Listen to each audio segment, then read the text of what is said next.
awesome. How are you doing this morning? How is everything going? Are we having a wonderful Wednesday morning? Is a week cruising along nicely, or are we feeling kind of depressed because wamekula pesa ya weather? Tende ya weather imekuliwa, guys, because where is the sun? Like yani pesa za sun zimeisha. What's happening?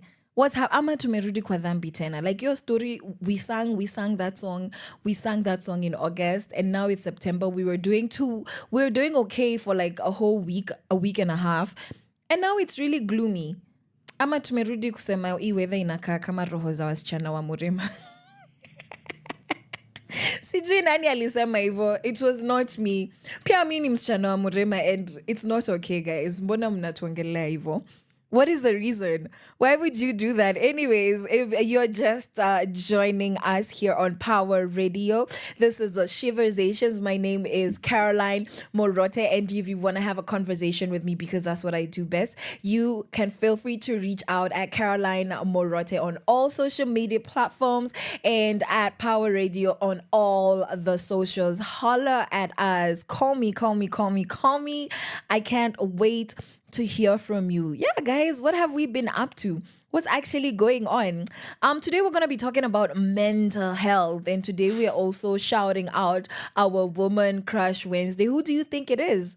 If you're watching us right now, whether you're doing so on our website or you are watching us on YouTube, let me know who you think, our Woman Crush Wednesday is.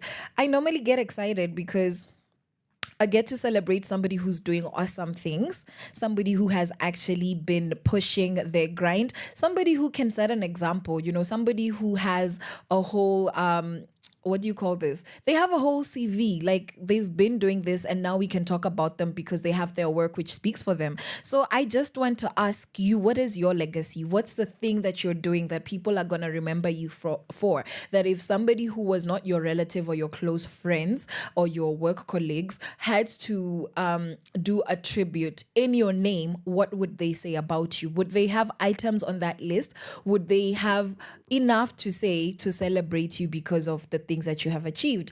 And sometimes I think about that. I think about if people were to honor me right now, today years old, what would they have to say about me? And would it be something that inspires other people? Or is it just, alizaliwa, akaishi akakufa? And that's for later on at my funeral. But even right now, like, yeah, she's tried and I push maisha. Is that what they're gonna say? Amejaribu. Some people are celebrated and they're like, yeah, she's just doing her best. And then there's people who you start singing their praises. You say, oh, at the age of 16, huyo alikuwa shanza sijui kusumbua na nini. I watched this interview, with, what's his name? Obina.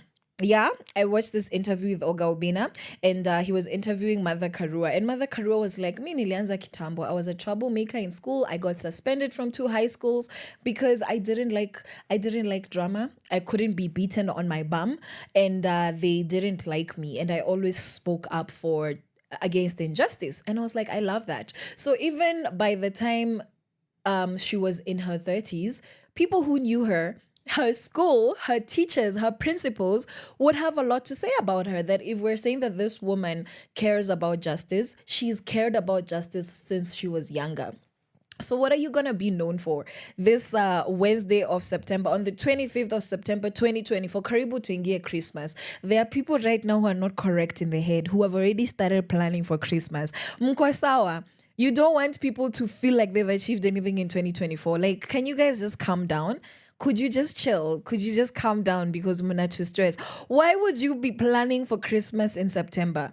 Like, for some of us, Christmas means that the year is over. So if you're trying to achieve something, your chances are kaput. So please, if you want to celebrate in your house, celebrate in your bedroom. Like, some of us are not okay. We just started the year last month. I personally started my year in August.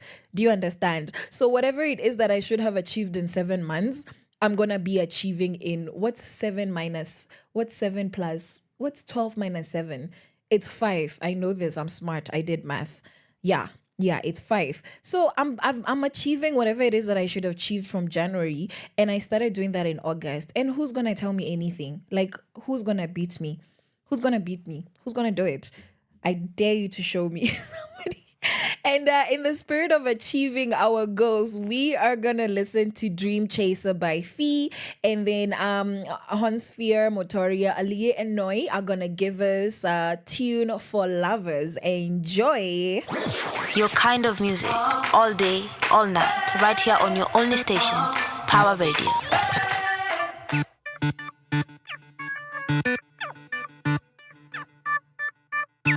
That guy has ninapendwa kote Mandala classic man swag Jidana haters wanna jump tiny temper cause I got the heat Mandara ukiniona hivi magoti ninapiga na mdomo inakiri ya kwamba mi jasiri ni vyema ukumbuke na subira itabiri. What is your name? How you feeling though? How far you go? That's up to you. Kila kitu chini ya jua ulipewa wewe kuchagua. This is for those who dream with their eyes open, chasing their dreams, writing their names on the stars. Chasing our dreams, we fly away. We are chasing our dreams, we fly away. Dream chaser, iko nini unateta? Dream chaser, haina ngori tunatesa. Dream chaser, iko nini unateta? Dream chaser, haina ngori tunatesa. Me and my band go getter, champion and stallion with chic technique. Fit, ice cold, kwanini in a teta. No one on a corner had swagger so sweet. Already at the top, you can try but you can hold me. Even if it does get a little bit lonely. My life is so great like that tiger, Tony. Ask about me, you should really get to know me. What is your name? How you feeling though? How far you go? That's up to you. Kila kitu chini ya jua ulipewa wewe kuchagua. This is for those who dream with their eyes open, chasing their dreams, writing their names on the stars. Chasing our dreams, we fly away. We are chasing our dreams, we fly away.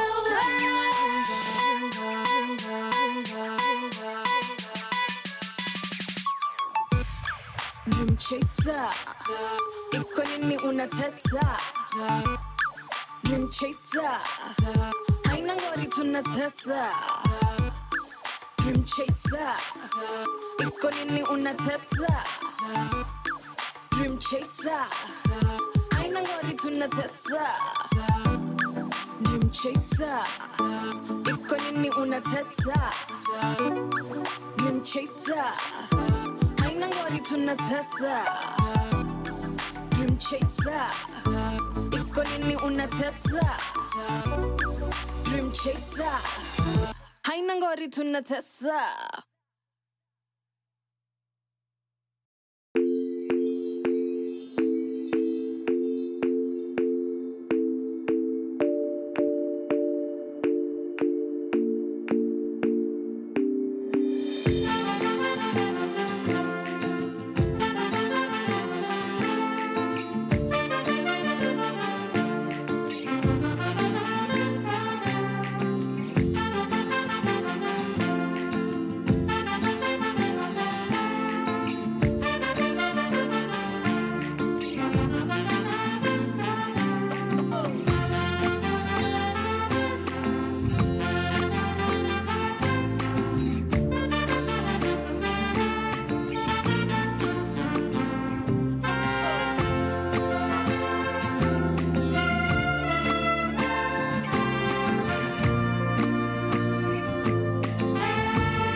I remember it so clearly.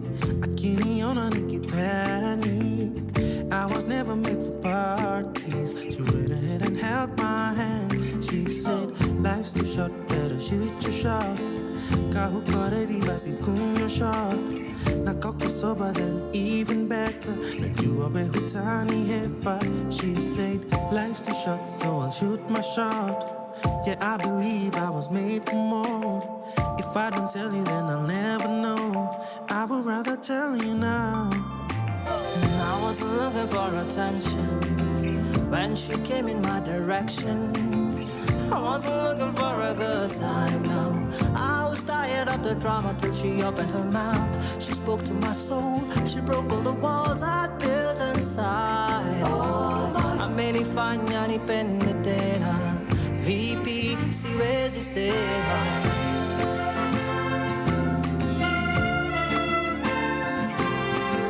Amenifanya nipende tena. VP siwezi sema.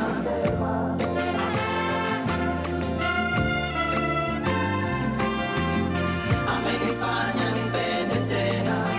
VP siwezi sema. Ended up talking about our observations, judging drunken people, vile tunapanga interventions. Machache nilisema, but I loved our conversation. Ilikuwa polite na bila ta pressure. Aura yake ni kama ya malaika.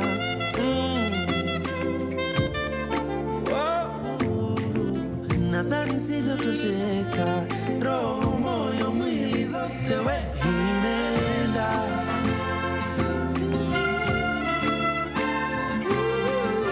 Amenifanya nipende tena.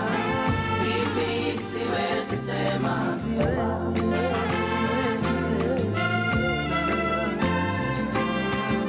Amenifanya nipende tena. Vipi siwezi sema. Hey girl, don't run away with my heart. Don't make me go again from the start. Hey girl, I think I'm ready. When a man loves, anapenda kweli. Maisha ni panda shuka, nimetembea mimi nimezunguka, na hii mto siwezi vuka bila we, nasinzia nikiwaza kila day. Kwanza bila pesa na kuanga na pressure, juu siwezi kutesa, lakini madam asoli napigana, vita nimepigana, miezi zinashikana. Hey. Amenifanya nipende tena. Vipi siwezi sema.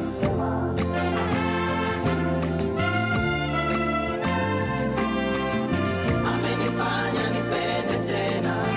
Vipi siwezi sema.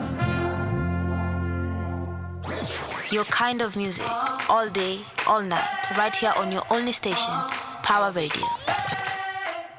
I hope you've enjoyed that. That was For the Lovers by Honest, Fear by Motaria Ali Noi. And right before that, we had our Dream Chasers, I can't speak, Chaser Anthem by Fee. Let me know what you want your legacy to be. That's our question for the day. What do you want to be remembered for? Do you want them to say, hey, alikuwa naongea sana, and she never made sense? You know, she was hardworking, but she was a boring person. You know, she was entertaining, but she was always broke. Like, what? What do you want to be remembered for? Meaning that you have to be very intentional to brand yourself that way. We are in a very digital age currently, where we've Mali Tumefika in September 2024. We realized that if you don't have your life up on the digital spaces, when you go, traces of you will not be there. By the time your grandkids are not being born, but by the time they're adults, it's going to be very hard to keep track of things that are in physical form, which is actually really, really sad. But we're seeing how a lot of the news that we consume And misinformation, disinformation, misinformation, malinformation is a lot of it comes from the digital space. It's very easy for you to create an image or a perception of somebody that's not true because of the kind of access we have on social media. Citizen journalism, where if something happens, everybody takes out their phone, meaning that you're not going to take time to fact check. You're not going to take time to go through different sources, compare, collaborate. That's not going to happen a lot of the time. So what we have and what we're consuming as news sometimes is not actually news. So a lot of the traditional forms of information being presented physically is being fizzled out, and it comes with its advantages and disadvantages. But one of the advantages is longevity. Is that how you say it? Honestly, English will not kill us. Yes, but if you have your information, your life, your achievements in the digital space, then you're assured that they're gonna last longer than if you just have it in physical form. So if you're an author, you want to write, make sure that you have an electronic form of that book. You know that it's being accessed on the different sites, monetary sites, so that you can get your money, you can get your coins, and we're able to access it in different ways. That nobody's limited to the physical inability to be able to buy your book or get to the venue, the location where it's being sold. And I'm not saying that no, let's stop newspapers, let's shut down bookshops. I love the feel of paper in my hands. I love that so much. And there are no distractions. Honestly, reading on your phone, on a tablet, they're all a scam. Because at some point you're going to check the time. At some point you're going to start playing around with the brightness settings. At some point you're like, let me see who's texting me. Let me see if the Wi-Fi on this device is working. Because your mind has attached this electronic devices to 6 million other things. So it's very hard for you to focus unless you're super disciplined. And honestly, most of us aren't. Personally, I'm not. So I really struggle to read on my phone. I do read, but I struggle to read on my phone in comparison to when I have a physical book. I could read a physical book in one sitting, in 2 or 3 hours, depending on the size of the book. I'm a very fast reader and I quite enjoy reading. And I'm able to sit in one position for 3 to 4 hours just so that I can finish what I'm doing. But if I'm attempting to do the same on my phone, I wouldn't even be there for 30 minutes. And then there's something about the screen that really exhausts your brain. So you tend to become drowsier faster when you're dealing with screens as opposed to dealing with physical paper. So like I said, there is 2 sides of every single coin. And what's happening is that mental health mental health is like, people are not okay because there was a doctor who committed suicide after working a straight 36-hour shift. What is the reason? Ministry of what is it? What are they called? Of health. What's going on? There are interns striking because they don't have positions, doctors striking because they don't have jobs, and then you are overworking the ones who have already been hired and employed. And probably this person didn't want to lose their job. I don't think that you work one 36-hour shift and want to off yourself. I think it would require a few frustrations over time to just push you over the ledge, which means that there's a cultural problem. And I don't appreciate the fact that somebody feels like the only way out is to off themselves, and you can actually see the reasons why. To mean that if you're expecting humans to be humaning, realistically, you're expecting them to have issues outside of the workspace, which is why you have time to rest, which is why you have proper shifts, which is why you have adequate personal time for you to be able to rest from the job itself and for you to be able to deal and handle your personal issues. But when you take up somebody's life and leave them no options, when they are working under unpleasant supervision, because according to reports, this lady's supervisors or bosses were also not treating her kindly. What is that? Why are we so dehumanized? For the sake of money? Because I feel like a lot of the abuse in this country comes because of money. Why are we such a greedy nation? Honestly, Kenyans, we need to do better because we would say no, it's that individual, it's this individual, but you hear the same in law enforcement, in the police force. You hear the same in the matatu industry, the transport industry. You hear the same in the education spaces. You hear this in schools with teachers, with tertiary education spaces. Because people are very greedy for money. A lot of the things that happen that go wrong in this country, we are being sold for money. So can we please stop being greedy, because that should not be our legacy. We're talking about legacy and what we want to be remembered for. And she passed away, and she's gonna be remembered as somebody who took her life and somebody who was struggling, but it's because somebody in a position of power took advantage so that they can profit at the expense of another human being's well-being. And honestly, I hate that. What else is happening? Today I just have a couple of heavy ones. P. Diddy is indicted. He is on trial. He is still being investigated. They're in court. Evidence on top of evidence on top of all of your faves in Hollywood are on that list. Like, we have another Epstein case. If you've been following, this is a PDG, in case you don't know, is Sean Combs, and he is an American superstar. He is one of America's billionaires, particularly one of the few men who have become billionaires in the entertainment industry, particularly hip hop. And that it is so sad that him and his association with Jay-Z, that then in that conversation you have the two men who have made it to billionaire status, and what that actually means to a struggling minority of Black Americans in America, and how this is not a pull a Black man down narrative. These are grown-ups being held accountable for their horrible actions. But at the same time, it's so sad, because that's such a loss for the Black community, because these are the men that have made it to the top. And wicked or not, he has worked hard, might have been working hard at wickedness and exploiting off of people, but also saw 1,000 bottles of baby oil. What is that about? If you don't know what I'm talking about, they found 1,000+ bottles of baby oil in his house.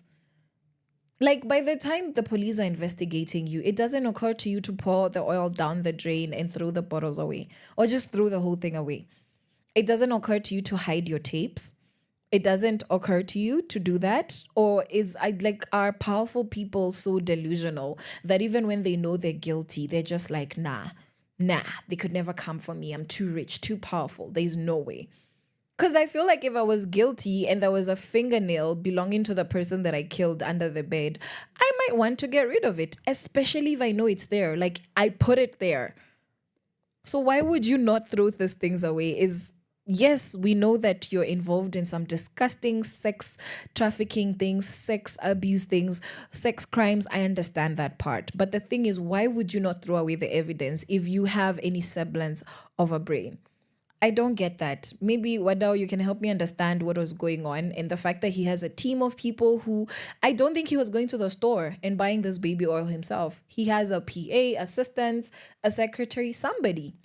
Hey, anyways, that's what's been happening locally and internationally. There's still other things that are going on, but that's what we wanted to address today. And my point is this, is like, mental health matters, and let's be very, very intentional about the kind of atmosphere or environment we create for the people around us. Let's be intentional to look out for each other. And we are going to continue having this conversation about mental health later on in the show. Right about now, we are going to hear from Fee and Katu Change saying Jipe Shugli, and then Niwewe by Fee. From sunrise to sunset, all day and night. Power Radio. Kwa umbali sikuoni, sauti nasikia, imekuwa siku mingi, nimekupa siku mbili, ujionyeshe nyumbani, jumwangaza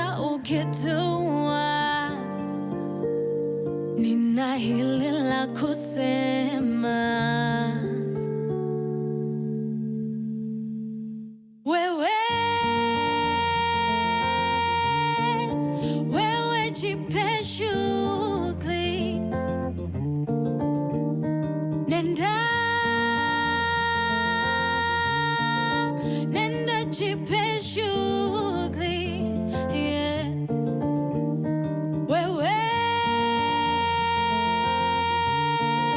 Wewe jipe shughuli, yeah.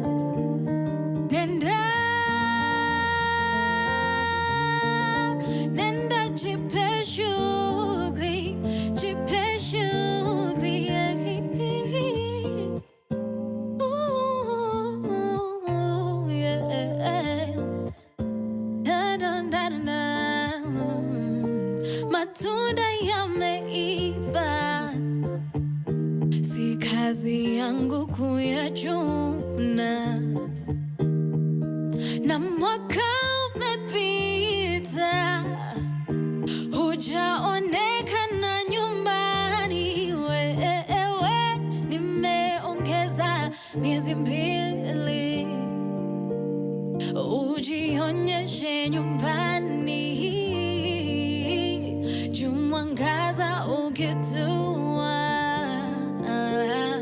nina hili la kusema.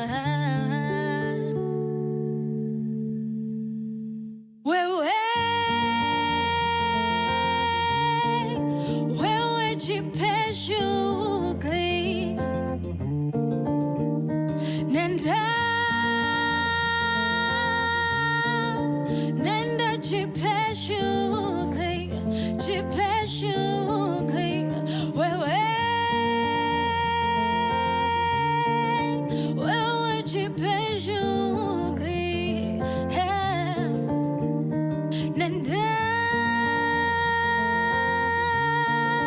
Nenda jipe shughuli,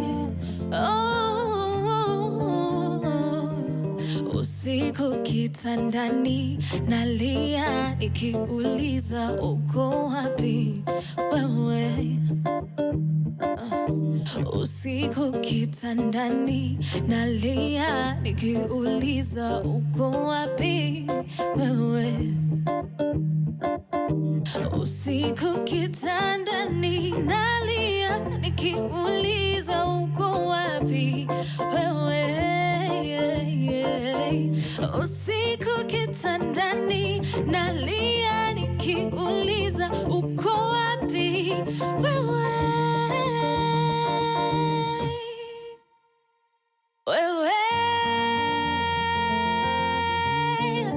Wewe jipe shughuli, jipe shughuli, nenda jipe shughuli, jipe shughuli.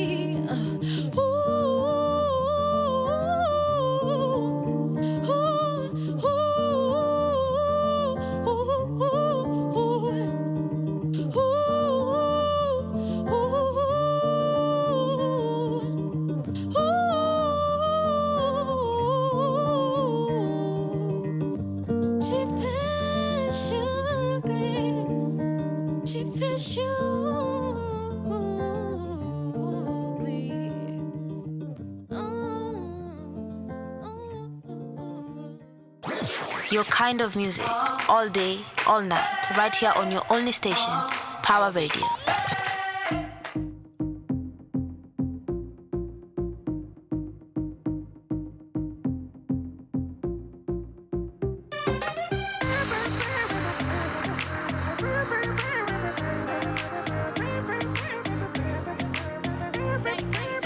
Nani wewe tu, mimi na hata. Nani wewe tu, wanichanganya. Kama baby nimekosa, unisamehe. Juni wewe mimi nataka, hadi milele, yeah. Kama huniamini, nipe dakika chache. Uwimboni wako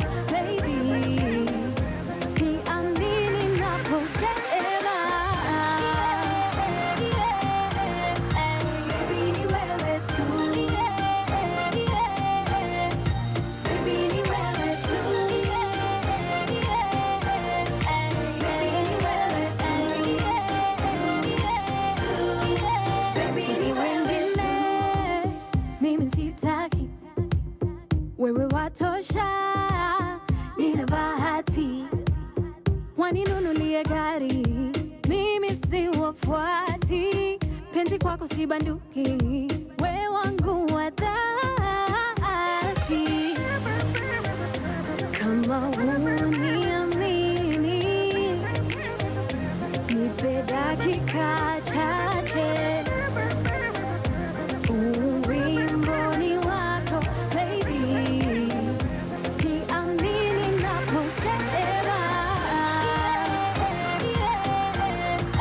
Baby ni wewe tu, baby ni wewe tu, baby ni wewe tu, baby ni wewe tu. Kama huniamini, nipe dakika chache, uwimboni wako baby, niamini naposema. Baby ni wewe tu, baby ni wewe tu,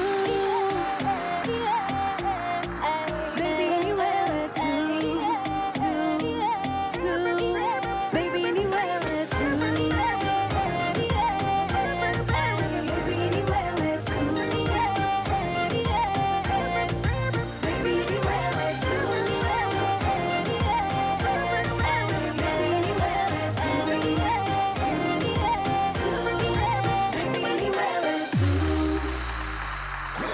Your kind of music, all day, all night, right here on your only station, Power Radio. Already, welcome to the show. If you're just joining me, it is 20 minutes to 12, and today on Sheversations we are talking about mental health. We are asking also, what legacy do you want to leave behind? What do you want to be remembered for? Somebody like our friend Mr. Sean Diddy Combs. Doesn't matter how rich he is, does not matter what kind of beautiful music he made, because I did listen to his music growing up and I think he was a good artist, quite talented, very industrious, but now he's going to be remembered as a child trafficker, as a sexual, what do you call this, like an abuser, and just a wicked man through and through, to mean that his reputation is ruined. And the good book, the Bible, says that a good reputation is worth far more than rubies. So you might want to think about that. And speaking of reputation, what do you want to be remembered for? How do you want people to know you? And do you think that it's important for you to actually build yourself, curate yourself, not just what people are seeing, but genuinely become the kind of person that you would admire to hear about when they're talking about you, you know, whether you're there or you're not there, whether you're alive or this is when you've passed away, if you are able to sit down at your funeral and listen to the speeches being made about you, would they need to look for time to extend because there are so many people who would love to give a tribute because they appreciate who you are and how much you achieved in their lives? So think about that. Think about that right now. And we think about that some things are not worth it. You know, you could make it to the very top like Sean Combs. You could make it to the very top of your industry, to the very top of the nation. And America truly is the standard when it comes to entertainment. That is the standard, if we're being honest with ourselves, as far as the global space is concerned.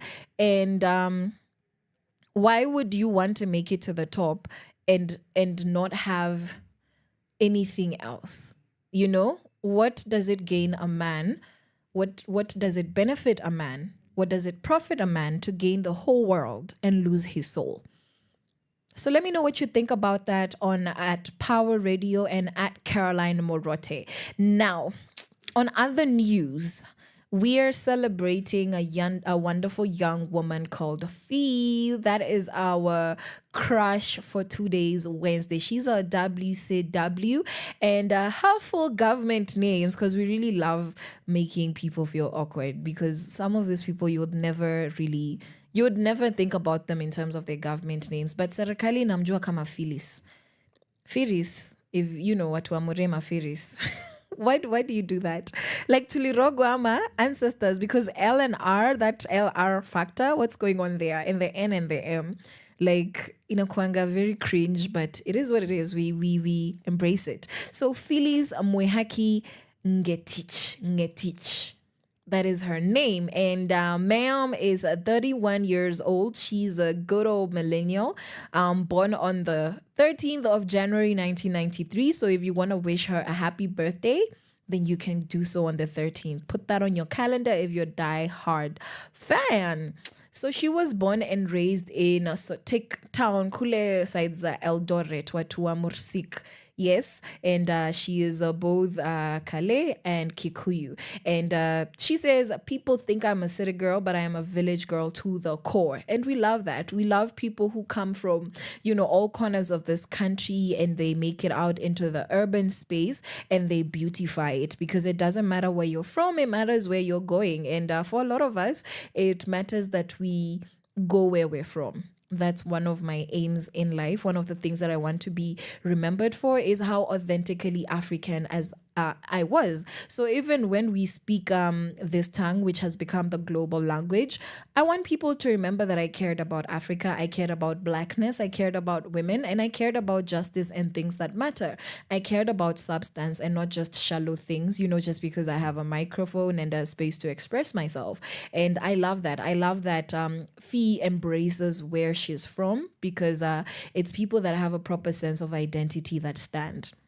When you're not trying to be like the next Nicki Minaj or Barbie, and you appreciate and celebrate where you're from, especially when the rest of the world frowns upon the concept of an African village. I love that Fee is showing people that, hey, you can be a village girl and be proud of it and actually really make something out of yourself. It is not a disadvantage being from the village, because in the West, the countryside is not a point of shame. You could be a country bumpkin and you still living your best life. You are developing your farm, the infrastructure is good, you have access to resources, and you're really unplugged. You're living off the grid as a choice, not as a matter of lack of resources. So we also need to think about what the concept of villages and how we think of our rural spaces and our mashambani spaces, mashinani spaces. We need to think about that so that we don't always need to put poverty and suffering in the same sentence as village and mashinani and ukokwa ushago. It doesn't need to be like that. So the more we enter and access positions of power, create change as the new generation, then we should become okay with the fact that I'm from the village, I live in the village, and I live a very happy life. And coming from the village is not supposed to be a point of shame. That's the narrative that we are working and should be working towards, right? So Miss Phyllis Mwehaki Ngetich, that is such a mouthful. She went to Moy Girls High School in Eldoret, and then she went to UON and she studied real estate. So she's a smart girly, she and Jua Himambuya. I don't actually know, like, if real estate is, you're not an architect necessarily, you're not an interior designer necessarily, but you're very knowledgeable about property, about houses, particularly. So I love that. And she also did go to Sauti Academy and the Kenya Conservatoire of Music. Nasikia hizo ma bougie words. Like, you can come from the village alafu uende usome music kwa conservatoire. Do the people from your village study music? Do they? Ama they only sing when they're drunk? Some of you are catching strays, eh? Watu Central, please. Can we stop expressing ourselves in song when we're drunk? Can we, like, please, me, I don't participate in any spirits unless it's the Holy Spirit. But truly, I am subjected to experiencing a lot of secondhand joy through the local drunkards in my neighborhood, because tell me why every time I'm going home, there is a man very deep in song. And I'm like, okay, you can't sing in church, you don't sing anywhere, but when the alcohol hits you and then your spirit is high and now you're gonna start, it's so interesting. Yeah, so watu wajipange waende conservatoire of music and not just singing when they're drunk, guys. That's not, it's not giving. So how did she start out in music? she was in class 3, and then her teacher, a man called Mr. Frank, this is according to the Standard, heard her humming, and he's like, no, we can do something with you. And I love that. Teachers and educators who empower kids to explore their talent, to build on their talent, that is so beautiful. Thank you, Mr. Frank. And so she got a solo in the school music festival, and went all the way to nationals, which if you grew up in Kenya, then that's a big thing. And so when she went back home, they had written about her in the newspaper. She was a local star. She was a local celebrity in her hometown of Sotik. And she felt that, oh my goodness, I can do this. I can do this. And she decided that after high school, she was going to work on it. And so she did. And she said that she was so grateful because her parents supported her music dreams. They paid for music school. So she went to Sauti Academy and the Conservatoire of Music, the Kenya Conservatoire of Music, as well as YouTube Academy. And as a result, she's a beautiful songstress that we know, not just naturally talented, but also skilled and learned in the skill of music, because there is a difference. You might be talented but not skilled. You might know how to sing naturally but not really know what to do with it, not know how to excel in that particular craft. Yes, she plays the acoustic guitar perfectly. And if you've seen her performing, then you've seen her playing the guitar, and I can attest that she does play it perfectly, right? So how did she write her hit single Taboo? How did it come about? She was given an assignment in music class, and that was the result. And at that particular time, she was dating somebody, and she was a little bit confused. And she says that everybody goes through it sometimes, even married people. And what she says is that you might be in a loving relationship but still find other people interesting. So this song that a lot of Kenyans love, I don't know, do you know? Have you ever internalized the song and asked yourself, what is it about? So it's about a forbidden love. It's about I like you but I shouldn't like you. And I don't know, because personally, I don't struggle with that. I've never struggled with liking somebody else while I was intentionally liking the person that everybody knows I like. Between the two of us, we know that we like each other. I've never found myself. So I'm just reflecting to see if I've ever been in that situation. I've never been in that situation, and I pray that I will never be in that situation, because I'm also not the kind of person to entertain allowing your mind to wander. I believe that if we practice the fruit of self-control, we can actually find ourselves in very sane and stable relationships. And what happens a lot of the time, taboo aside, what happens a lot of the time is that you give space and you actually entertain interactions that do not honor your relationship. You entertain in your control. Attraction might happen naturally. And as a human being, it makes sense that you're going to be attracted to different people. You're not going to just be attracted to the one person that you're with. That is not a logical idea. But the idea is that now when this attraction comes, are you acting on it? Are you now chatting with this person? Are you now trying to spend time with them? Like, self-control means if you know that you're with somebody and you have committed to somebody, when the other person that you're attracted to enters the room, you don't put yourself in situations where you need to interact. Why? Because you know that you're struggling. So it's like, kama uko na homa, you're struggling with a cold, or you have a sensitive chest, you don't go out into the cold because you know what's going to happen. So I don't know why people think that, okay, you're not planning to have sex with anybody, you're not planning to engage with them in a way that disrespects your partner, but why engage with them in any way in the first place if you don't have to? The key term or key phrase is if you don't have to. Let's say this person is your colleague, you're not in the same department. You don't need to sit next to them at lunch. You don't need to go make chit chat. You could have a very cordial, extremely formal relationship with this person because you know that if you just like them naturally without being able to control it, you already know that if you interact with them, those feelings will increase. It will become more likely that you're going to grow in your admiration, in your attraction towards them, because you know that sometimes you meet people and the more you interact, the deeper you fall. So my issue with a lot of people who struggle with having attraction outside of their commitment, outside of their relationships, outside of their marriages, is the fact that you entertain these things. Nobody is saying that you won't see people that are attractive.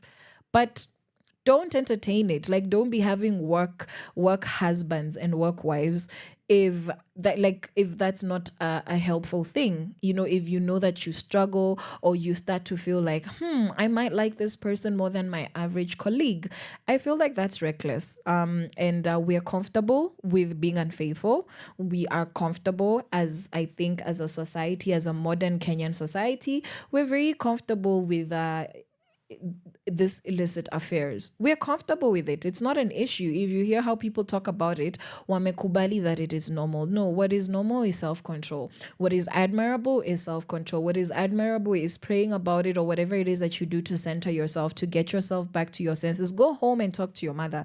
Let her shout at you.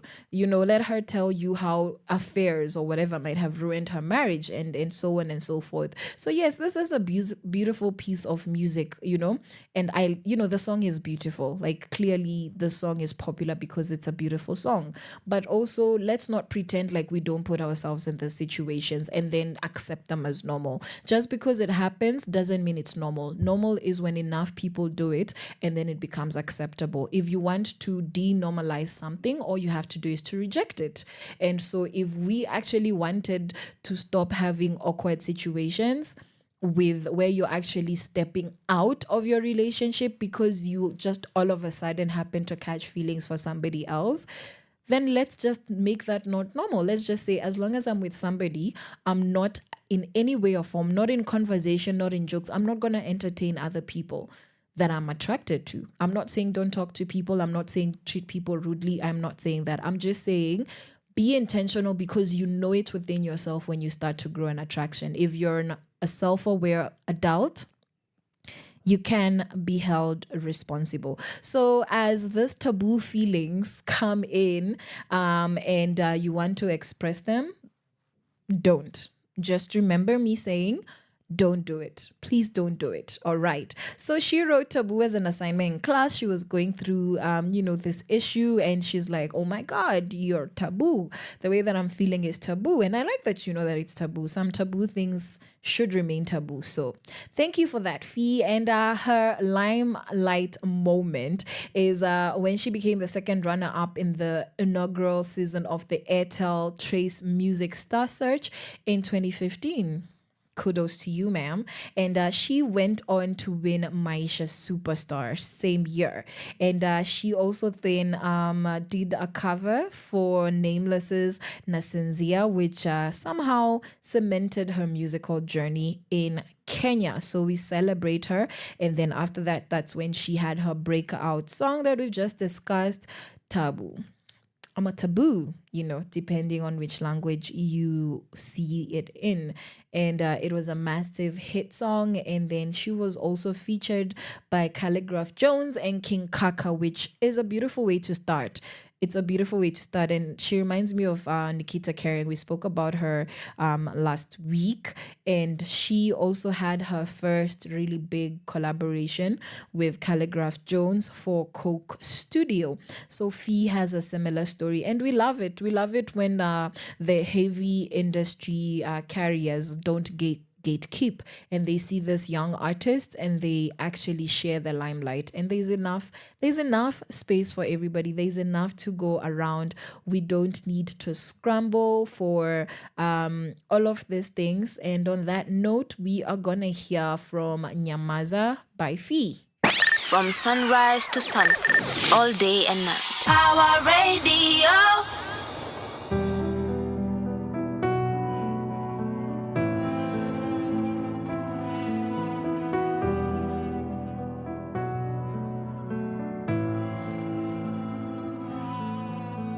See, it's just my opinion. Usiku nitalala. Put my phone on my pillow. Na kifo nishafanya. Ya jirani tuseme. Na ya kwetu ya fichwe. Twende kwake timasta. Tunywe chai mchana. Power of life and death is in the town. Hide my identity, hide Fiji or heart.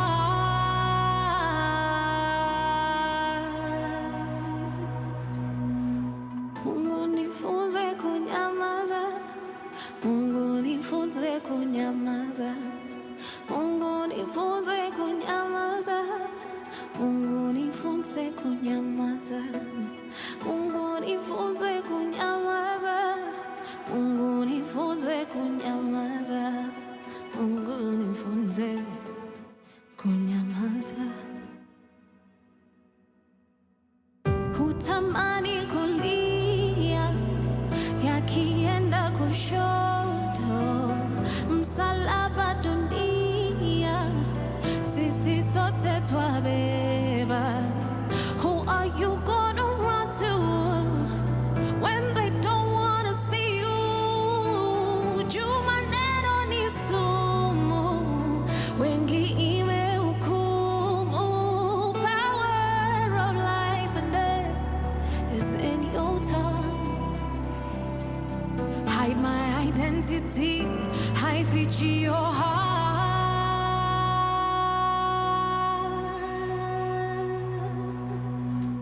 Mungu nifunze kunyamaza.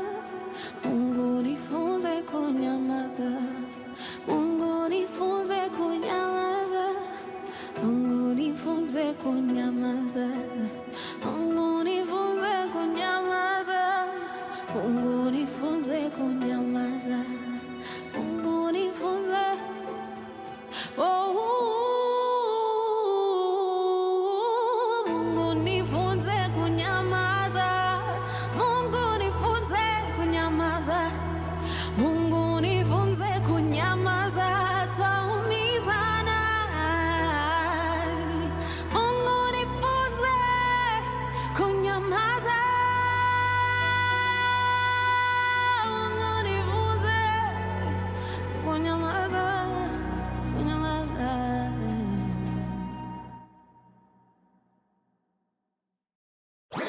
Your kind of music, all day, all night, right here on your only station, Power Radio.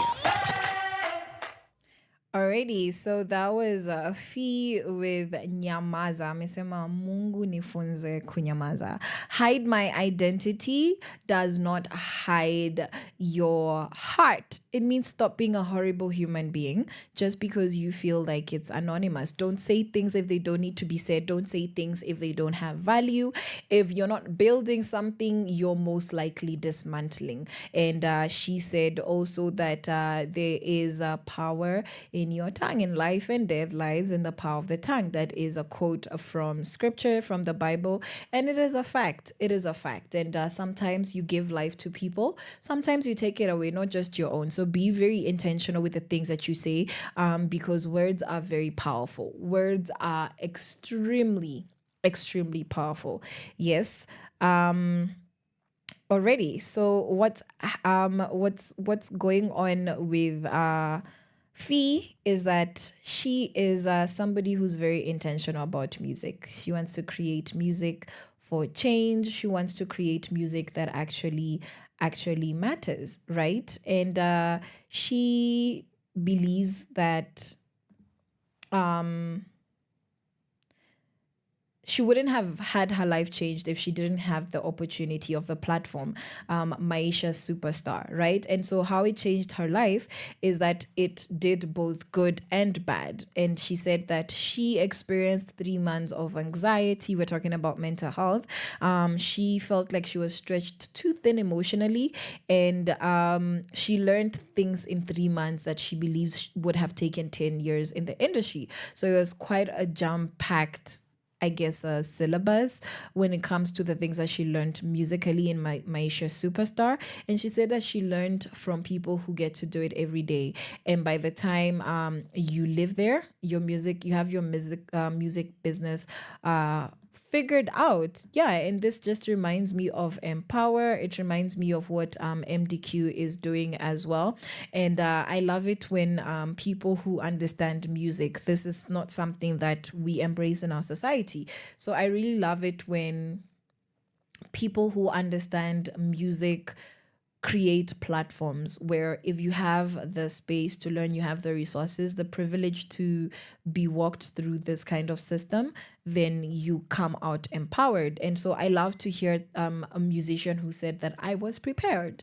I actually learned a lot and I was prepared, you know? And she says that her support system, other than uh, her partner, who is called Zod Files on Instagram. He makes such wonderful content, is also her parents. And she said that she's so grateful that they took her through music school and that they were really, really worried at some point that it wouldn't pay off, but they still supported her regardless, which is that's your job as a parent. Your job as a parent is not to draw out your child's future when they're an adult. Your journey in life is to present your job in a child's life is to present them with the opportunities that are available, to give them the options, to give them the information and the resources to keep them alive until they are empowered enough to do everything for themselves. So I would like to just give kudos. I would like to give kudos to her parents and how supportive they were. And she says that she appreciates how proud of her they are. And she says that her very introverted mom is always the first one to share her success when she goes to the office. You know, she brags about her. She's like, oh, have you had akakawimbo kama daughter? Nakumbuka Mike Mushiri. And the way Mama Michael is always talking about my daughter. I love it so much, you know. And she says that her grandmother is a Kikuyu singer with 2 albums. And if you go to River Road, unafaa kutafuta Phyllis Mwehaki. So she's named after her grandma. I love that so much. She also says that her biggest fear is that she's an overachiever, and so she really fears failure. She said that she always wanted to be number 1 in school, and it's a good thing and a bad thing. I love how she's honest about, you know, that it's a good thing and a bad thing. Same thing as she said that it was really good and bad, that she was really, you know, stretched really thin at the Maisha Superstar, right?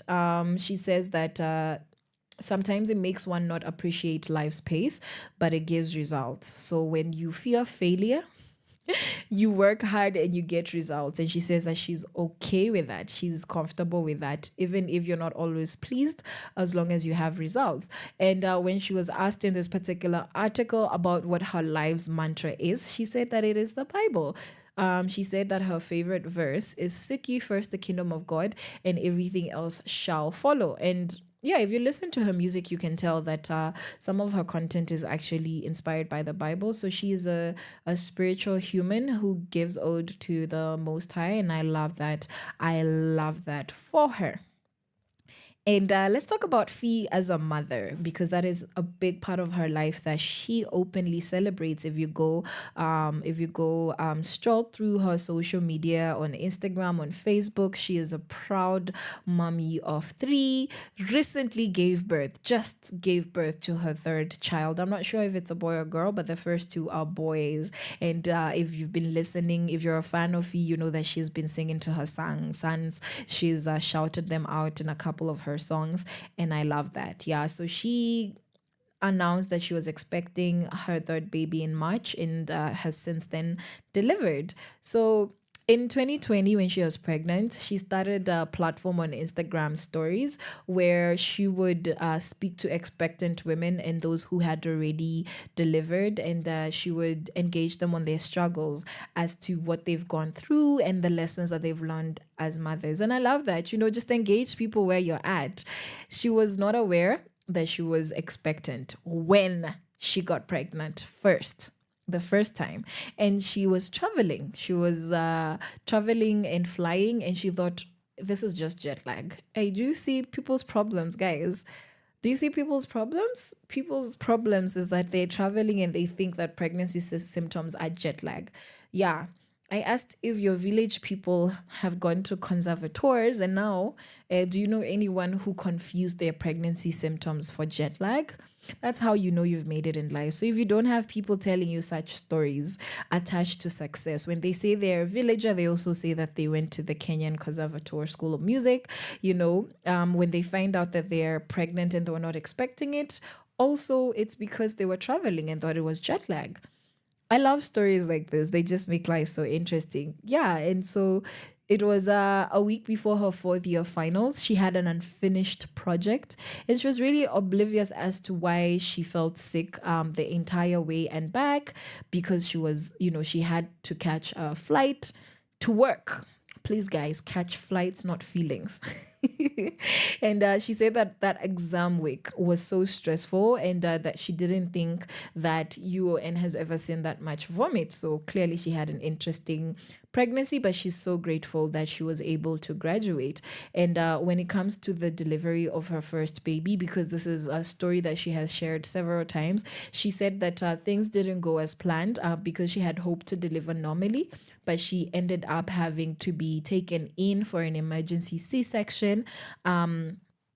After a hard 16 hours of labor. So she initially had wanted to have a vaginal birth, but ended up doing a C-section. So yeah, and back in the day, 2020 and thereabouts, she was not very comfortable with sharing pictures of her family or her kids on social media. And in one of the interviews, she said that she was becoming comfortable. I think that was either last year or the year before. And currently, if you go on her social media, you see that she's creating content with her son, and it is so, so adorable. It's the cutest thing. Yeah. So she gave birth, she moved on with her life, and she said that she had to take a break at some point to understand herself and her purpose before moving on to her music career with intensity. Because if you can remember, after she did her music training, she said that she felt that it was a bit much. Yeah, so after her undergrad started in 2012, she took a break in 2015, and she competed in DSTV's show, and This Is Maisha Superstar, which we've been talking about, and she won that. So she launched her dream career, her mainstream career into music with Ruka, which is where she's featured King Kaka and Calligraph Jones, who are heavyweights in this industry. And she went back and took another year off because she thought that she needed to understand her purpose. So something that we are seeing about Fee is that she is very intentional to take her time. She is very intentional in taking the right steps, taking it one step at a time and not rushing into anything. And she's quite a planner. Don't just jump into music because you're talented. Take time to understand who you are. Why were you created? What is your purpose? How are you supposed to work things out? And she said that she needed time to understand her purpose, to travel, and to focus on music intensively. I love that so much. So when she finally found her bearing, she went back to school because that is what her purpose entailed. So yeah, she did some soul searching, and she realized that school and real estate is something that she was supposed to pursue. So she kind of disappeared, obviously, after 2020. And then around that time, rather after 2015, she kind of disappeared. And then around 2020, she revealed that she's been working and that she is going to be releasing some music. So she was very intentionally working towards creative entrepreneurship, trying to be an influencer in the creative space, trying to create effective systems and structures alongside doing her music. So she reminds me a lot of Muthoni, the drama queen, in the way that they think, in the sense that you understand it's not just about singing and expressing yourself. And that's good enough. I'm not saying it's not good enough, but understanding that in today's economy, in our third world Africa, in terms of how the world sees us, where we are globally, the access to information and resources that we have as a nation, not just as the few who do have access to the spaces, she realizes that no, you need to be stable. You need to be able to support your dreams. And again, it's not that it's not enough to be talented and to make money off of that, but understanding that sometimes in these broken systems, you do need a backup plan. You do need a plan B, or you need to have two plans as your main plan, or find a way for everything that you're doing to merge into one beautiful thing that keeps you afloat, so that you don't need to struggle. You don't need to be a starving artist, because it's not as poetic as we would like to think.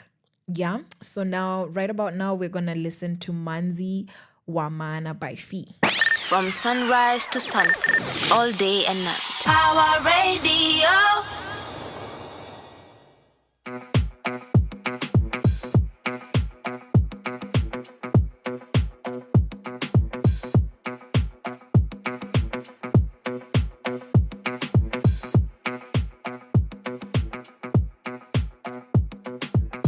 This is Hendrik Sam.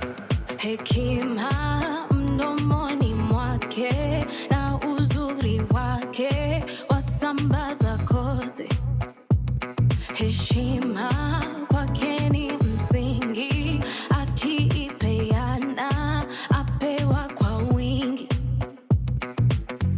Kusu kusu kusu, wivu na wivu, jamaa yake mwendo wake. Kusu kusu kusu, wivu na wivu, jamaa yake. Manzi wa maana ni manzi wa nguvu, manzi ambaye amwogopaye Mungu siku zake zote. Ni manzi wa nguvu, manzi ambaye amwogopaye Mungu siku zake zote.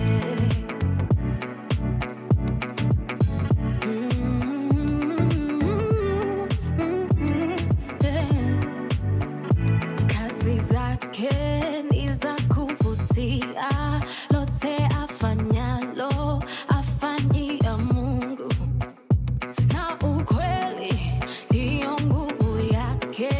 Maombi moyoni yamuimarisha, na ujali wa mwingine chake yeye haki, usichana wake hadi wawe. Jali wa mwingine chake yeye haki, usichana wake. Manzi wa maana ni manzi wa nguvu, manzi ambaye amwogopaye Mungu siku zake zote. Ni manzi wa nguvu, manzi ambaye amwogopaye Mungu siku zake zote. Maana ni manzi wa Mungu, manzi ambaye amwogopaye Mungu siku zake zote.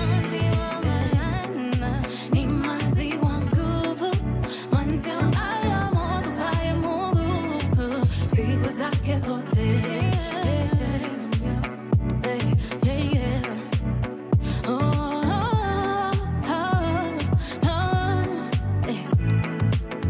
Henry Mutuku ulinifunza manzi wa maana,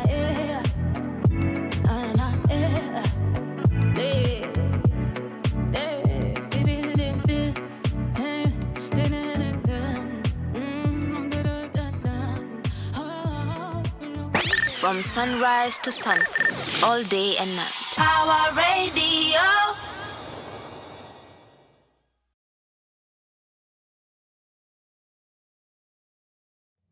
Oh my goodness, I was talking to myself because wow. Even brilliant people can't be expected to be brilliant all the time. We need to take breaks. That was Manzi Wamana, just like the rest of you here on Sheversations. If you're a Sheversationalist who happens to have ovaries, when Manzi Wamana, and if you have a human with ovaries around you, tell them, hey, I value you. I see you. Thank you for existing. Thank you for being in my life. Thank you for helping me become who I am, because we believe that men are such a great support system to women, same as we are a great support system to them. And when the girlies are happy, everybody's happy. And that's what we want to see, because yes, kila mtu hapa ni manzi wa maana. That was Fee just sending an ode to the people that have brought her up, as well as celebrating women in her life who mean a lot. It's important to leave a legacy. Do you want people to say that ulikuwa mse wa maana? Do you want people to say that about you? And what are you doing about it? What are you doing about it? And Fee is somebody that we can say has done a lot for herself, has done a lot in this industry, because you would never say her name and people don't know her. Like if you're Kenyan, you know who that is, right? And this is particularly because of her philosophy album, where she schooled us. So that was her debut album that was released in 2015. And then after that, 2023, that was last year, after a long time, she released a 3-track EP titled Tattoo. Isn't it funny? Tattoo. 3. Like, oh my God, what's going to be the name of my album? There are 3 songs. I'm going to call it Tattoo. And it sounds beautiful. It sounds creative. I love artists and how they think. So let's actually go through this 3-track EP. Let's go through Tattoo. So the first song is called Mama na Baba. And it's an amapiano track, the genre. And she basically talks about parenting, embracing both its highs and its lows. She paints a picture of the everyday chaos and love that comes with raising children. And I share this little snippets of what this our WCW's music is about, so that we can actually be in the culture of appreciating the message behind the music. Because I find that a lot of the time we experience music on such a shallow basis. You know, you enjoy the beat, that's okay, and then you move on with your life. Whereas it has that much more value, that if you are actually to understand what's being said, if every time you listen to a song, you ask yourself, what is the song talking about? You might find that you're able to value the music more, and you're also able to know what you need to filter out. Because I just don't want to listen to music that sounds good. I also want to listen to music that agrees with my value system. I want to listen to music that actually empowers who I am or who I'm trying to be. Music that empowers whatever it is that I already have inside of me. Music that adds value and does not take away. Music that does not devalue who I am as a woman, as a human being, as a Black person, as a, you know, you get where I'm going with this. So that's why, like, we dive into what is going on in these albums, to show you also that artists are very, very intentional when they're creating their music. So it's the least we can do, just appreciating and just going into detail with what they have to offer. So once again, Mama na Baba is embracing both the highs and the lows of parenting, and she paints a picture of the chaos and the love that comes with raising children. And she would know, because she is now a mother of 3, even though last year she was a mother of 2. But two is a lot. 2 is already a party, if you ask me. When it comes to kids, 2 is one too many. I don't have kids, so I'm yet to find out. But as far as I can tell, it's a lot. It's a lot. And mothers and fathers have big, big hearts. And the second song in this EP is Niko Maju. Niko Maju. We said I shouldn't be singing. Nkama sisikiangi. I should stop. The song dives into the nostalgia felt in Africans living in the diaspora who left home in pursuit of a better life. Am I relating? A little bit maybe. And she validates this nostalgia, the homesickness, and the culture shock felt by people who've left home to make a better life for themselves and their families. And I can relate deeply, because I was raised by 2 individuals who did live home to go and seek a different life. And so it might not have been overseas, but it was over land, it was over mashamba, it was over maguta. In this our continent. And that's a thing. Leaving home is a thing, because when you grow up being told we don't do that, we're not at home, our people don't do that, our people, then you realize what a strong sense of home and identity your parents have when you're raised as a diasporan child. So Niko Maju is for all the shorties wandege, all the sirs who are flying, you know, wasiwama jet lag and all of that, you know, people who are flying and moving and traveling and putting stamps on their passports. Yeah, and it's a whole other experience. It's not an easy experience, because you miss home, but then you still want to achieve what that other space is giving you. So Niko Maju is Fee's reflection on this. And then the last one is one that we've already heard, Nyamaza. And she addresses cyberbullying. We said keyboard warriors mtulie. Like, if you're not hunting and killing down anything that's worthwhile to feed your society, then can you just stop? Like, throw away those devices, turn them off, delete your accounts, because it's enough, you know. And the song reminds us to examine our intentions towards others as well as ourselves in the era of social media. And it really encourages empathy, compassion, and grace, and for us to recognize that we are more alike than different. And that's true. All of us, our blood is red, unless you're an alien. Most of us want love. We want to live happily and successfully as well. Right. So it's been 8 years this year since Taboo. So that's been 8 years since Kenyans started to interact with Fee's music and to enjoy it. So kudos to her. And also, she says that she's a very prayerful mother. She says she's those kids of 2 a.m. You're laying hands on your kids. And she says that for her, that comes to her. It's second nature.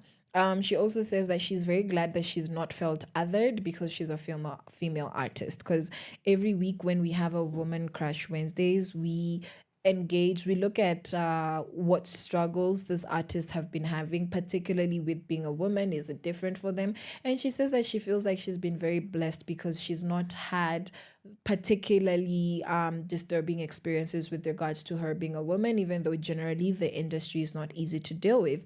And when she was asked what she thinks about the future of music, she says that she's so glad that people like Kinoti and Ethan Musicu, who's Keithan, are really making it right now, because she said that when she was starting out, that sound was not appreciated.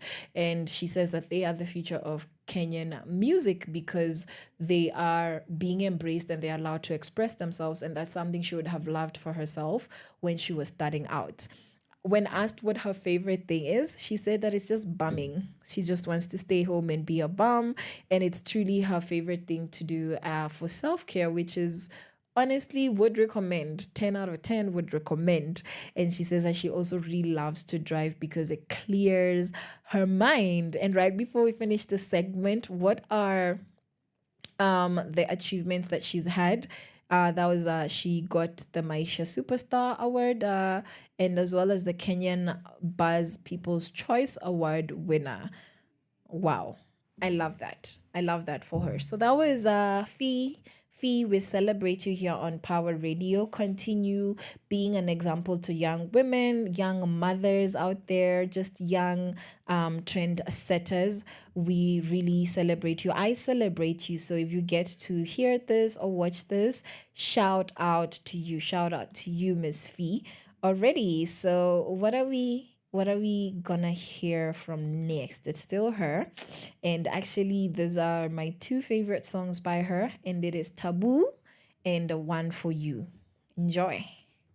From sunrise to sunset, all day and night. Power Radio.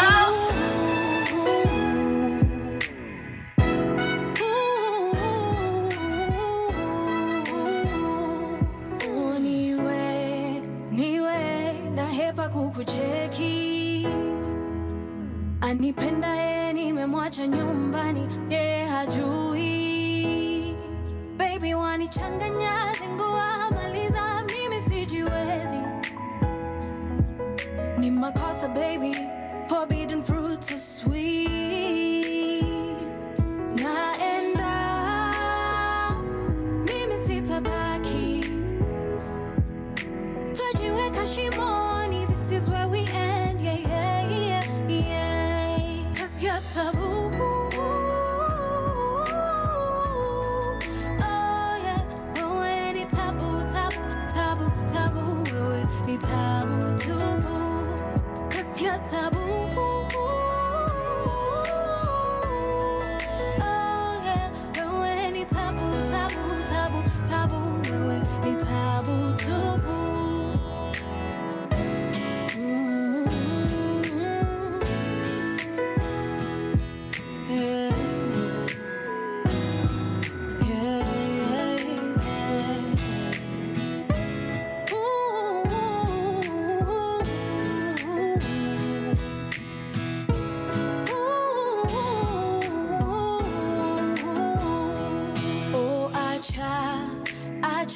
Kunishika mkono hivo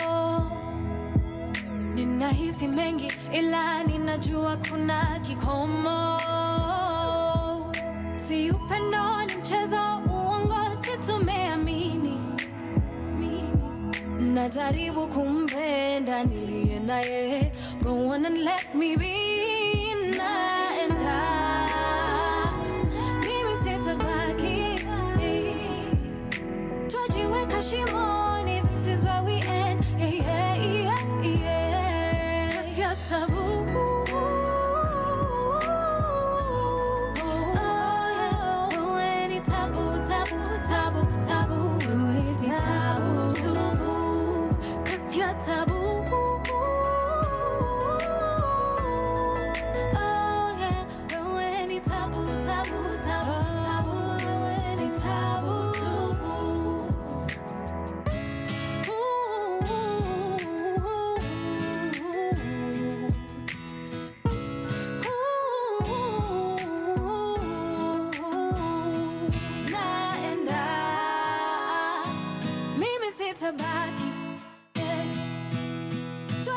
Shimoni, this is where we end. Yeah, yeah, yeah, yeah. 'Cause you're taboo.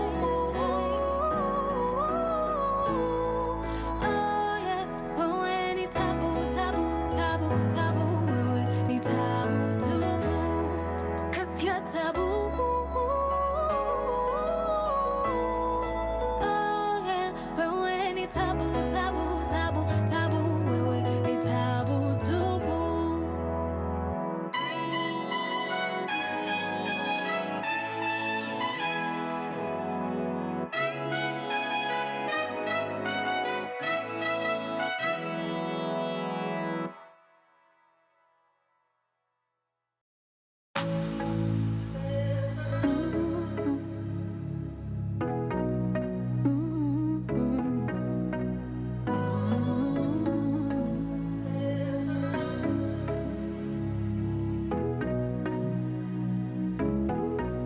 This is Hendrix Sound.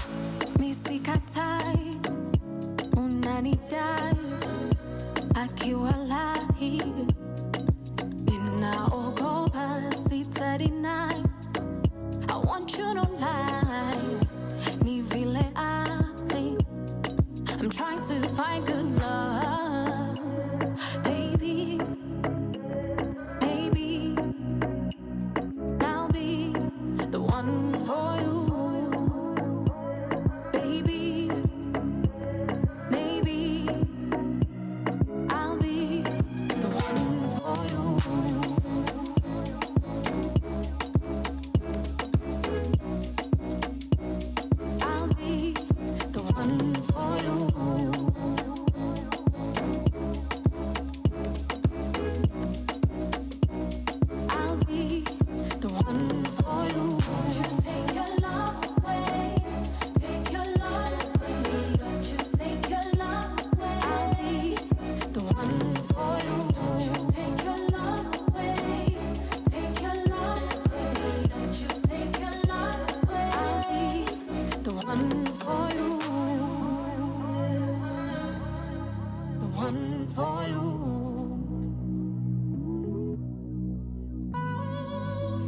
Mpenzi utangoja, yeah. Mpenzi utangoja, yeah, yeah. Sitaki we uchoke, yeah. Sitaki we uchoke, yeah. I'm trying to be the best version of myself. If you wait for me, I don't need nobody else. I'm trying to find good love, baby, maybe, and I'll be the one for you.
Your kind of music, all day, all night, right here on your only station, Power Radio.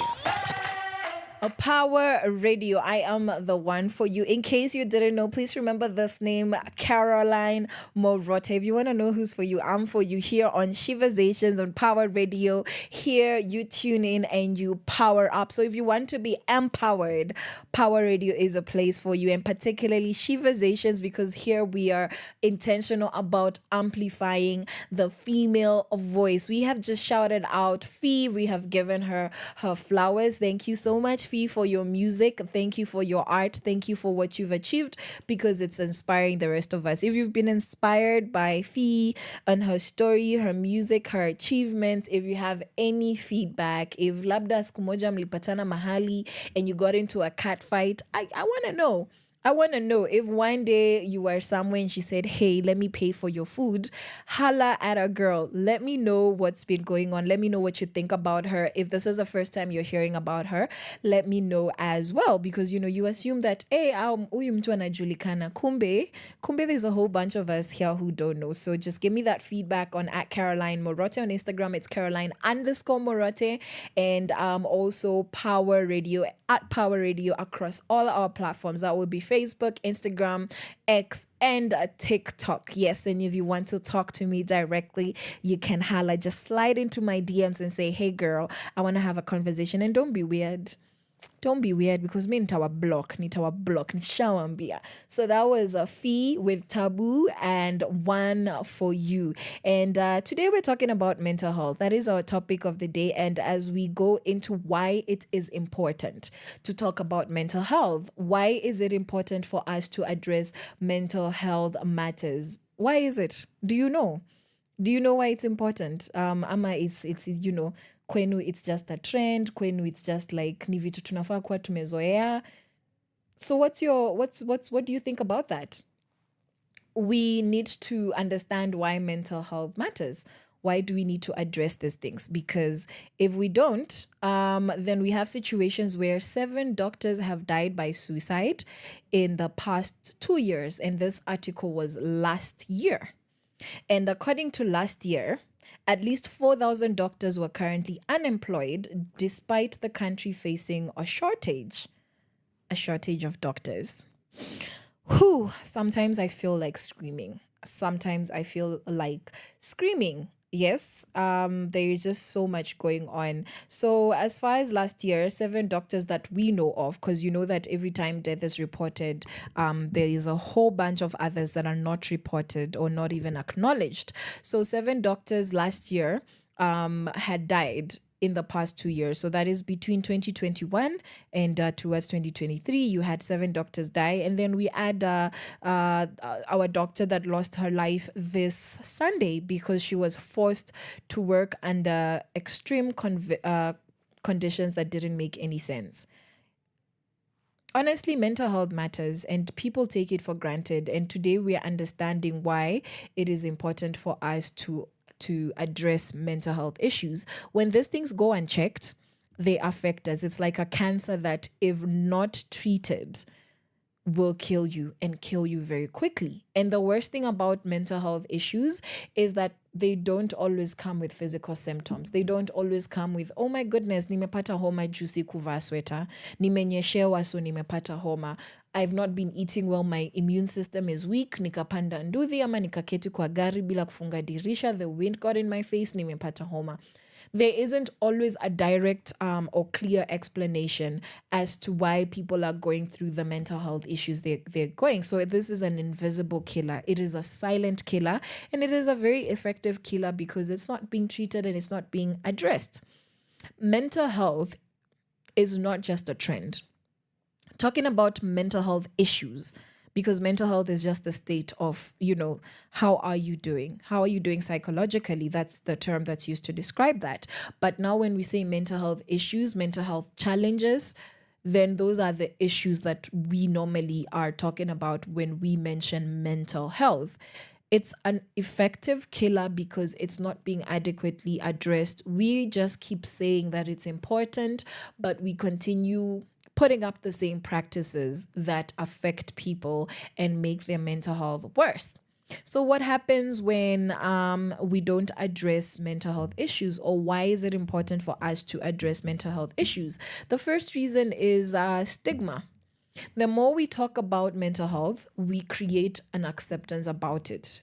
We make people feel comfortable to open up. And we can talk about, okay, are we commercializing mental health challenges? Is it capitalistic? Are we actually feeding into consumerism when it comes to therapy? And oh my God, I'm not feeling okay, so I'm not going to come into work.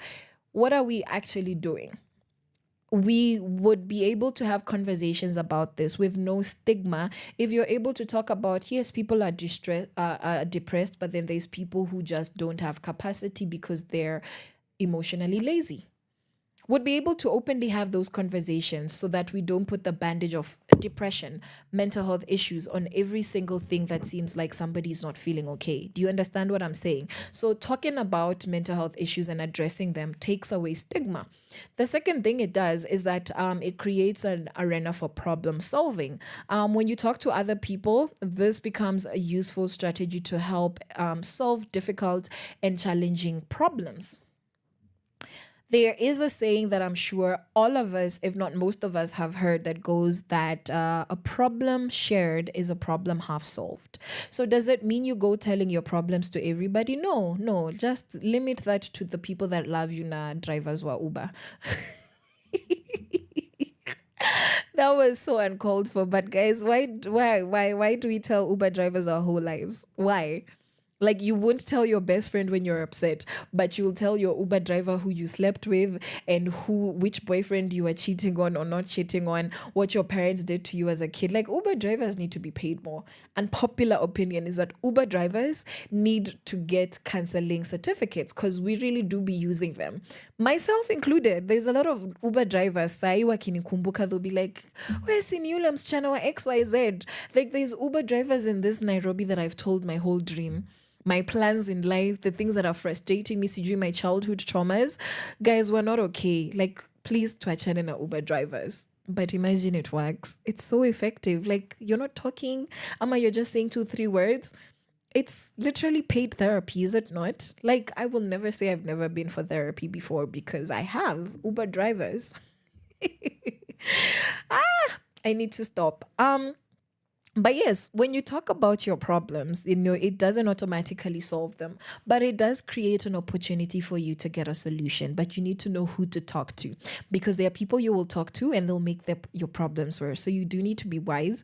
You need to be very selective, very discerning, because a lot of people will crush you. It doesn't matter if you said, hey, I'm here because I'm dying. I'm here because the inside of me is falling apart. I'm here because I also want to off myself. And they'll be like, guy, ati unataka kujua. And they will laugh and they will ridicule you, and then tomorrow RIP. So you actually need to know who is a safe space. You need to find the people near you who you can speak to, and sometimes the people near you are not the people that you're close with. So think about that. The people that love you are not always the safest space, because they might lack the emotional intelligence to support you or handle you with care when you're fragile, emotionally, psychologically. But yeah, it gets you closer to solving your problem. Another thing that why it's important to address mental health challenges by talking about it, why it's important to address these things, is that you are able to create spaces where you can ask for help. If it is normal for me to say, I'm really struggling with anxiety. First of all, as Caroline Murote, anxiety is not my potion. I do not claim it. Doesn't matter what I'm feeling. I am a child of God and I've not been given a spirit of fear. So anxiety is not my potion. I will feel what I'm feeling, but I'll still confess the truth of who God is and who I am in him, right? But what happens is that if I was having a hard day and I'm feeling anxious, if it is normal for us to address mental health problems, it means that there is also space. There is no stigma, meaning that you can have open conversations, and this is not a conversation that is looked down upon. So when this is normal, then you know that I can easily address the person near me, the safest space near me, and tell them I really need help because I'm struggling with anxiety. Because they're not gonna laugh at you and tell you, hey, hizo ni mashida za wazungu, anxiety ni nini sasa? Oh, uchumi ni mbaya Kenya, wewe unaniambia kuhusu anxiety. Can we, I mean, I know that that's true, but can we also stop being desensitized, about how human we are and the things that we need, how fragile our emotions are sometimes, how broken we are because of where we live. Because uchumi ni mbaya, there are people who are not coping anymore because they have been fighting for so long. They have been on flight and fight mode for so long, and they are running on empty. And as a result, they are broken on the inside. They're just physical zombies with no substance on the inside. That is why we do need to talk about things like anxiety, panic attacks, burnout. All of these are mental health issues, and anybody and everybody experiences them. Even if you have somebody who weaponizes mental health issues at the expense of other people, it does not invalidate that the rest of these are issues. Even when capitalism and consumerism is being used as one of the, mental health is being used as one of the selling points of do this, do that, do this because of self-care, nini nini. Like, it's become a trend, especially on the onlines, on our digital spaces. Regardless, let's actually accept the fact that there are issues going on today. We'll say, oh, kitambo, this did. No, it's fine that was not happening then and people were surviving then, but they didn't have the internet. If we're being honest, boomers, I'm talking to you. Older millennials, I'm talking to you. If you didn't grow up with a cell phone, I mean growing up, I don't mean you have it now. If you didn't grow up with a television in front of you, if you didn't grow up with the internet, if you played outside 24/7, didn't know gadgets until maybe late 2000s or early 2000s, and you were no longer a child, we're not talking about you.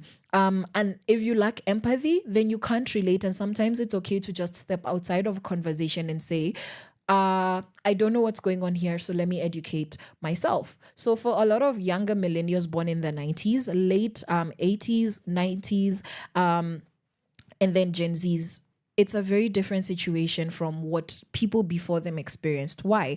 Because the coping mechanisms that we have in our environment are not the best because they don't allow us enough personal time. And that has happened globally. It's not an African issue.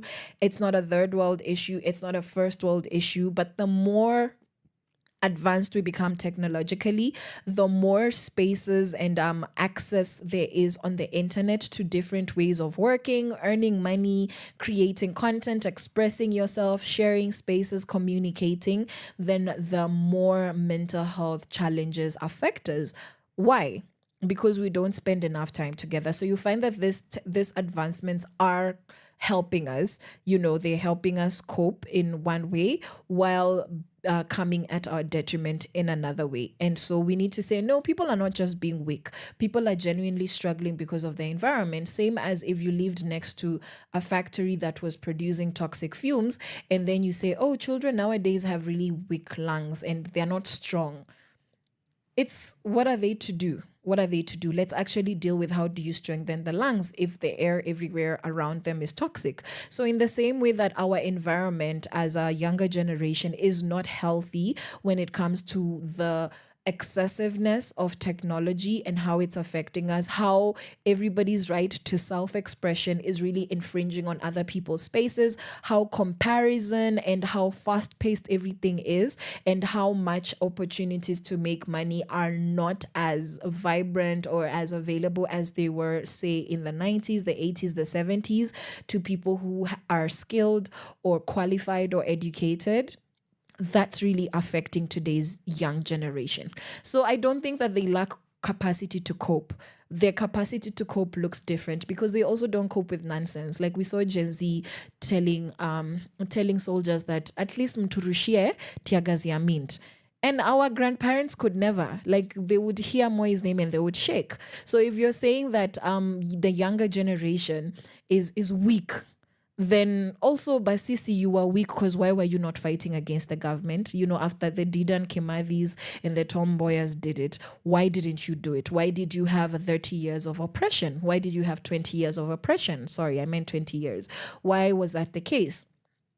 Do you understand? So we need to have realistic conversations where we don't weaponize people's experiences against them just because your experience was different. I don't think that that's smart, and it doesn't show a lot of EQ. It's giving low emotional intelligence, and that's not cute.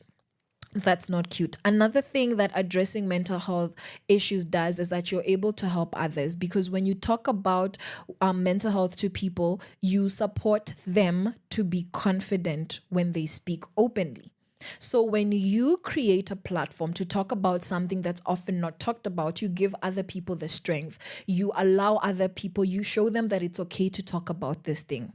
Yes, let's talk about it intentionally. Yes, let's not weaponize it against other people. Let's not be lazy where we can put in the work. Let's not throw pity parties where there shouldn't be any, let's actually do what we should be doing, so that now when we talk about real struggles, you're empowering other people to do the same while still holding ourselves accountable for what we're responsible for, because I'm very big on accountability. Another thing is that the more we talk, the more we can educate each other about the signs and symptoms of mental health problems. I found out in campus that I had been experiencing depression for more than a decade of my life, since I was a child. And until I was able to see this symptoms listed out to me online, when by chance I just saw the name depression when it was becoming popular, and I really just Googled it, and I was like, what is this? Because I'm not feeling okay. So let me see what this depression thing is. And I realized, oh my goodness, I have been on and off like a very functional depressed person, functional depression. And I know these things come with all sizes and flavors, where some people will literally not come out of their room. And then there's the people who laugh and sing and continue to be very active while not being okay. And that's not something that I'm dealing with anymore. I thank God for his healing power, because God heals even mental health issues. If you believe in God, then you understand that he doesn't just deal with physical illness when we pray for healing. You can also be healed from mental health challenges. And that's something that I have experienced for myself.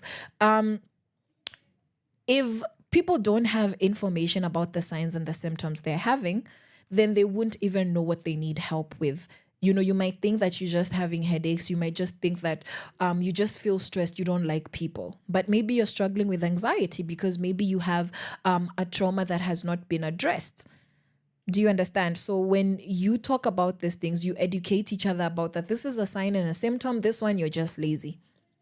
This here, you're actually struggling, and there's something deeper. It's not just you're not just refusing, you're not just being stubborn, you're not being entitled, and here you're just throwing yourself a pity party because the symptoms XYZ. Because when we're able to talk about things with no stigma, we're able to bring medical experts, we're able to bring psychologists, we're able to bring therapists who are able to break these things down and say that I've come across people who don't want to change. They just don't want to do anything, and they're struggling because they're lazy and they're not interested in change or progress. And then I've met people who are trying everything and they're stuck because they didn't understand what they were struggling with. And that's what addressing mental health challenges does. It allows us to get assistance and education on the signs and the symptoms, so that you can address them, and you don't need to have people dying because you can tell, hey, I know we don't live in the same house, you're not my friend, or maybe you are, but I feel like you're struggling with this. I think that you have a lot of anxiety.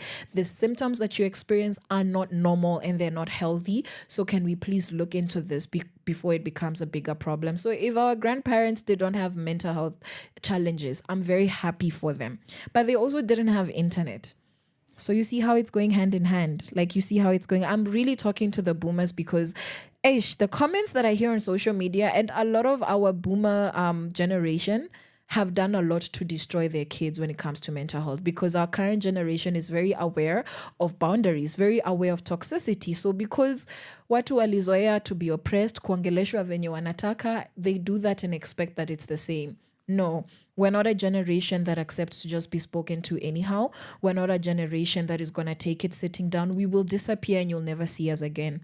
Unfortunately, That is the truth of this current generation. We have very low tolerance for nonsense. We have very low tolerance for situations that put us in suffering. And that doesn't make us weak. It makes us aware. And whatever disadvantages come with that, we are dealing with them. And today on Sheversations, we are talking about why is it important to address mental health challenges? Why do we need to constantly talk about these things? Why do they need to be addressed? What is the reason? Another reason is that we are able to form and strengthen relationships, and then we're also able to express our emotions. So you're able to reflect on how you're feeling, and then you're able to say, I think I feel scared. I think talking to people in positions of authority scare me. I get scared every time I see the police because one day I was roughed up, one day I was in this situation. And now you're given an avenue to express yourself. Talking to others could encourage and provide somebody with the confidence to seek out professional support. We've already said that. And talking about mental health can help you fight against stereotypes.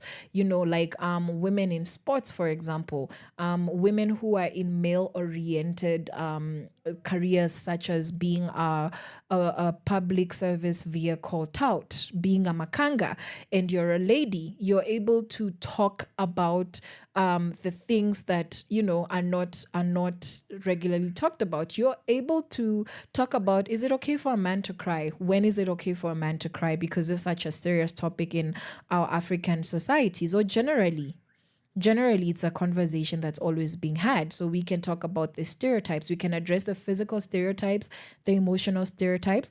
And finally, talking about feelings and thoughts, excuse me, can help boost confidence, reduce stress, and influence health in a positive way. So that is a snippet into why it is important. I did tell you last week that we are going to be having, we're going to be bringing experts in to have conversations with us about mental health, because this is something that we cannot take for granted. Our generation really needs to be intentional about how we're taking care of ourselves. And this is what we had to say today. So just in case you're wondering, mental health, nini, all the things we've talked about, if you want to play a role, you want to be positively affected, you don't want to be the one being left in the corner, being stigmatized, not having a way to express your emotions, to solve your problems, to ask for help, to be educated, as well as to be encouraged, then we need to actually change this. We actually need to take this thing seriously and not just say, kuna hii maneno ya mental health, and never go a step further. So I hope that you've been enlightened. I hope you've seen what has been going on with the doctors, because ni watu wamesoma. They're not people who have time to spend on their gadgets. Doctors, even with technology, spend a lot of time doing physical work that necessarily is not on the gadget. They don't have a lot of time to sit at home and do nothing, in quotes. So why is it that doctors in this country every year are making headlines, killing themselves? Yet you find that they should be one of the most hardy professionals because of the kind of training they undergo, the kind of conditions that they experience in their workspaces. So if you realize that our best professionals, most parents want their kids to be doctors, engineers, that's one of the most prestigious careers all over the world. Why is it that somebody who is rated so highly, why are they killing themselves? Why are they committing suicide? It's because they're not okay psychologically. And we need to address these issues and not just say them as headlines while doing nothing. So please be a part of the change. That has been our show today. And just to remind you, our question for today is, what kind of legacy do you want to leave behind? What do you want to be remembered for? What do you want people to say about you? How do you want to leave the stage? How long do you want to be on stage? What is going to be your act? By the time you're making your final bow, by the time they are giving you a standing ovation or just sending you off, what is it that you want the papers to write about you if your life was a show and you are the performer? So let me know on at Caroline Murote as well as at Pawa Radio. I have had interesting 2 hours on this beautiful Wednesday, and continue pushing on, continue figuring it out. Namwongelesha wasi wenu watendea weather, because I still don't understand what's going on. Msimwache mrudishe pesa za jua. Because guys, why would you eat pesa za sun? I'm tired. I am so tired already. So because we want to celebrate Fee one last time, we are going to listen to Ruka by herself, Calligraph Jones, and King Kaka. You have a wonderful afternoon, and you will hear from me same time, same place on a Friday. I am Caroline Murote. This is Sheversations. Enjoy this. From sunrise to sunset, all day and night. Power Radio. Got the beautiful Miss V on them vocals. Calligraph Jones in the place. Rabbit. Teamwork. Let's get it. From outer space, out of this world, we come in peace, tell your master all. We are taking over this place right now. But bring your crew, you can let them know.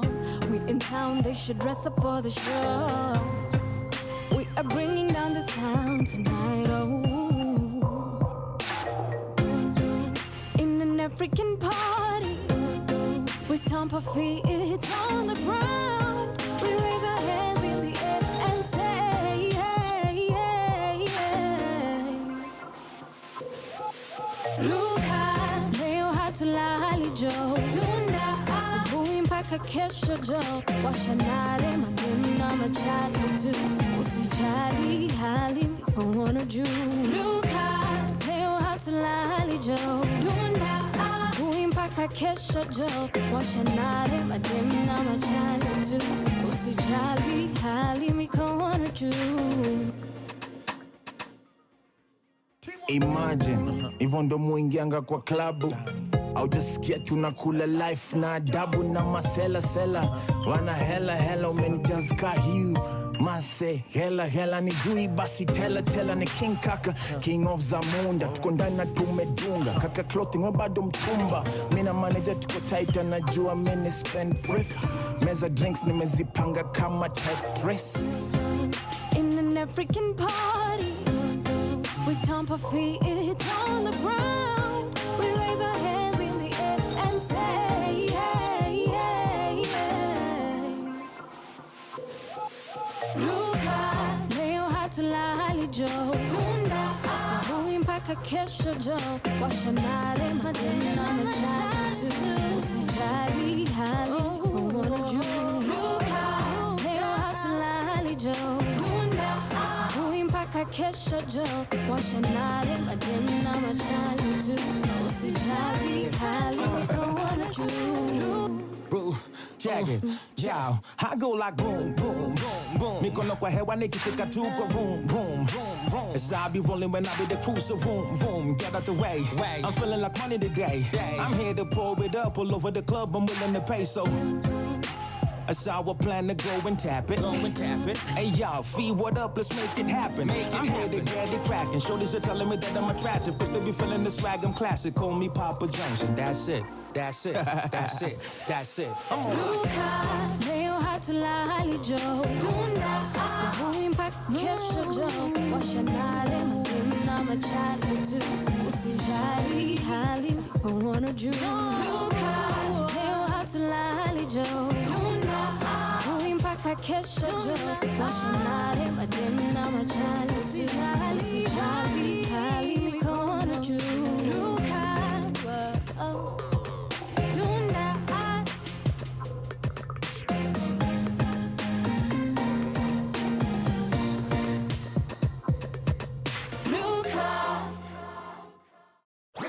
From sunrise to sunset, all day and night. Right here on your only station, Power Radio.